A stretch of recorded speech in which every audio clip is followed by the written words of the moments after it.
about the steps of thyroidectomy and the most important step. The most important and the first step is what? Is the patient counseling. Patient counseling.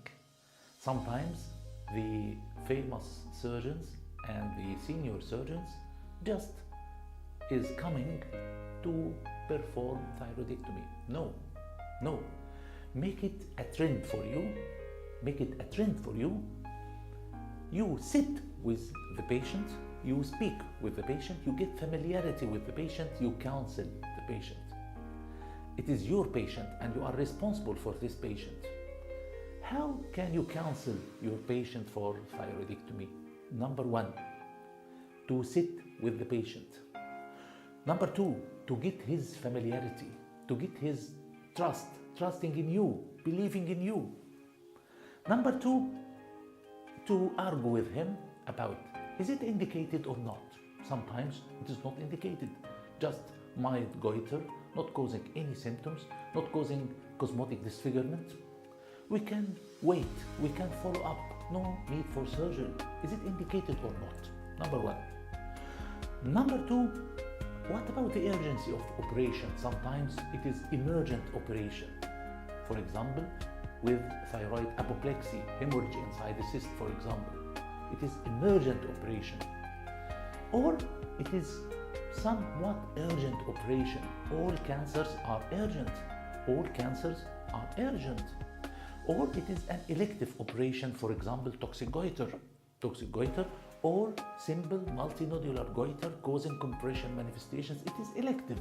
We can prepare the patient. We can take some time to arrange for control of the toxicity, for decreasing the symptoms. Then we shift for surgery. It is an elective operation or it is optional. For example, if goiter is causing some cosmetic disfigurement, it is optional for you. Are you ready for this operation or not? Then the third issue is to speak with the patient about the expected complications. Sometimes the patient is not aware about the complication. He thinks that it is a minor surgery. No, it is a major surgery with complications. You must explain the complications for him, but not to panic him. Not to panic him. Just explain that everything in your life is not safe. While driving your car, it is not safe. While traveling, it is not safe. So, everything is not safe, but we say, توكلنا على الله.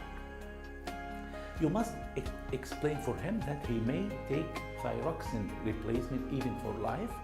You must explain for him he may be hypothyroid or hyperthyroid after operation. You can explain for him that we may leave some residual, may be left after surgery. You can explain that there is an incidence of hypocalcemia may occur, some respiratory complications may occur, and all can be solved. All can be solved, but it is not quite safe operation, of course. You can explain the complications with some simplicity for the patient. This is what we call patient counseling. Number two, patient preparation. How can I prepare the patient? Of course, if the patient is toxic, I may give anti-thyroid drugs and beta blockers, for example, for 1 month till the patient became euthyroid.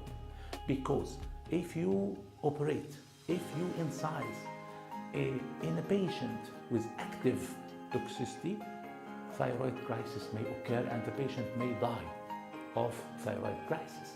So the patient must take anti-thyroid and beta blockers for 1 month till the hormones are controlled and the pulse is controlled and so on. So then we give Lugol's iodine for 2 weeks to make the gland firmer and less vascular, and we may operate. Of course, with malignancy, we may prepare the patient, searching for metastasis and so on, so on. So patient preparation. So patient counseling. Number two, patient preparation. Then planning of the incision. Don't plan the incision while the patient is supine. No, the patient must sit comfortable and then draw the proposed incision while the patient is sitting. As we see in this photo, the incision is usually 2 fingers above the suprasternal notch. If the goiter is small, so the incision will be small in between the inner sides of the 2 sternomastoids. If the goiter is large, so the incision will be larger to be between the outer borders of both sternomastoids. So the incision may be small or large according to the size of the goiter itself. This is for classic thyroidectomy. Sometimes there is an endoscopic thyroidectomy transaxillary or what else. This is another issue. Then the position of the patient.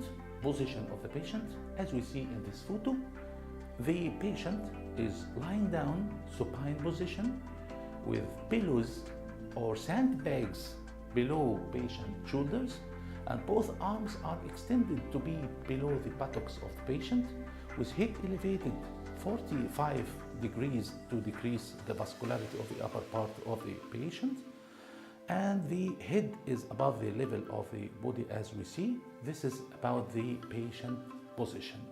Then about the anesthesia. The anesthesia must be, number 1, hypotensive anesthesia to avoid excessive bleeding, and of course the bleeding will mask the field. So I use hypotensive anesthesia. With head elevation, this decreases the incidence of bleeding also. I use general anesthesia with endotracheal intubation, and usually the tube is provided, as we see, by sensors related to the vocal cords. When the vocal cord is irritated, the anaesthetist can see in the monitor, as we see in this photo, can see the twitches of the vocal cords if you are close to the recurrent pharyngeal.